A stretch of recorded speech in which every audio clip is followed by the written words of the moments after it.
In this simple video tutorial, I'm going to share with you how to find upcoming concerts on your iPhone. This is convenient and helps you stay updated on your favorite artists' schedules, ensuring you never miss a show. With apps like Shazam, you can quickly discover nearby events, purchase tickets, and even set reminders.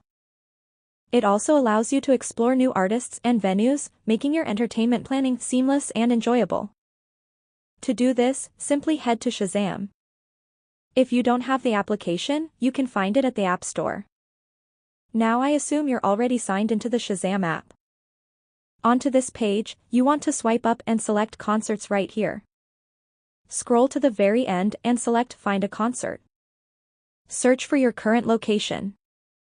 You can also select any date of your own choice to check if there might be a concert on that day. If you find any, head to it and you will see options of either buying a ticket or saving the concert for future updates. Well, that's how easy it is to find concert on iPhone.